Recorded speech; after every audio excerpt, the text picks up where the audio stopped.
বিআরটিএতে গেলাম মানুষ হয়ে, ফিরলাম অভিজ্ঞতা নিয়ে। লাইসেন্সের পাশাপাশি লাইফেরও এক্সাম দিলাম। গিয়েছিলাম ড্রাইভিং লাইসেন্স করতে, কিন্তু মনে হচ্ছে অস্কারের জন্য অডিশন দিতে এলাম। হ্যালো ভিউয়ার্স, কি অবস্থা, কি খবর সবার? আশা করি সবাই ভালো আছেন। আজকে সকালে ঘুম থেকে না উঠে সরাসরি চলে যাচ্ছি কিশোরগঞ্জ বিআরটিএ অফিসে। ঘুম থেকে না উঠার কারণ হলো সেই দিন রাতে আমি ঘুমাইনি, কারণ ঘুমালে আর সকালে উঠতে পারবো না। বিআরটিএ তে আমাদের এক্সাম ছিল সকাল 8:30, তাই সকাল সকাল বের হয়ে পড়লাম বিআরটিএ এর অফিসের উদ্দেশ্যে। আজকের এই ভিডিওতে জানতে পারবেন ড্রাইভিং লাইসেন্স করার জন্য কি পরিমাণ প্যারা আর কি পরিমাণ সমস্যার সম্মুখীন হতে হয়। আমাদের এক্সাম শুরু হওয়ার কথা ছিল 8:30, তাই আমরা 8:10 চলে আসি আমরা কিশোরগঞ্জ জেলা প্রশাসক কার্যালয়ের সামনে, কারণ জেলা প্রশাসকের কার্যালয়ের পিছনে রয়েছে কিশোরগঞ্জের বিআরটিএ এর অফিস। লাইফে ফার্স্ট টাইম যাচ্ছে হচ্ছে কিশোরগঞ্জ বিআরটিএ অফিসে, তা আবার বাইক ড্রাইভিং এবং কার ড্রাইভিং এর লাইসেন্স করতে।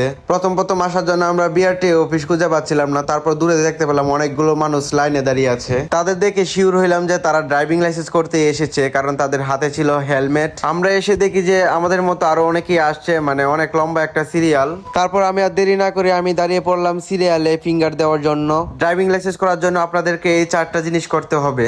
এক হচ্ছে এই ছোটখাটো লম্বা সিরিয়ালে দাঁড়িয়ে আপনাদেরকে ফিঙ্গারপ্রিন্ট দিতে হবে। বিআরটিএ সফরের সবচেয়ে গুরুত্বপূর্ণ জিনিস কি জানেন? ধৈর্য আর 1 কাপ চা।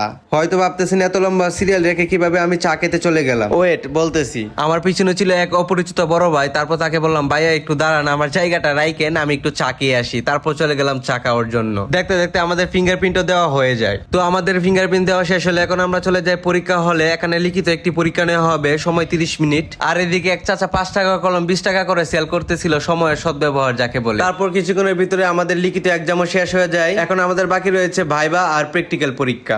তো আমাদের প্র্যাকটিক্যাল পরীক্ষার জন্য আমি চলে যাই আমার কাকার কাছে এবং আমার কাকার দুর্দান্ত বাইকটি নিয়ে চলে আসি, কারণ এটা দিয়ে জিগজ্যাগ দিলে খুব সহজে দেওয়া যাবে। আমাদের বংশপরায়ণ ভাবে এই গাড়ি দিয়ে ড্রাইভিং লাইসেন্স করে আসছে। আমরা কাকার ঐতিহ্যবাহী বাইক নিয়ে চলে আসলাম পুরাতন স্টেডিয়ামে, এখানে একটু জিগজ্যাগ প্র্যাকটিস করার জন্য। তারপর আমার ফোনের চার্জ শেষ হয়ে যায় এবং ফোনটি বন্ধ হয়ে যায়, যার কারণে আর ভিডিও করতে পারি নাই। বিআরটিএ তে ফিঙ্গারপ্রিন্ট এবং লিখিত এক্সাম গুলো খুব সহজেই দেওয়া যায়, বাট পরবর্তীতে এক্সাম গুলো আস্তে আস্তে আপনার জীবন শেষ হয়ে যাবে। আমাদের প্র্যাকটিক্যাল এবং ভাইবা পরীক্ষা দিয়ে বাসায় আস্তে আস্তে বিকাল 5টা পর্যন্ত বেজেছিল। তো গাইস, আজকের ভিডিও এই পর্যন্তই ছিল। আশা করি ভিডিওটি ভালো লাগলে লাইক, কমেন্ট, শেয়ার এবং আমার পেজটিকে ফলো করে দিবেন। ধন্যবাদ, আল্লাহ হাফেজ।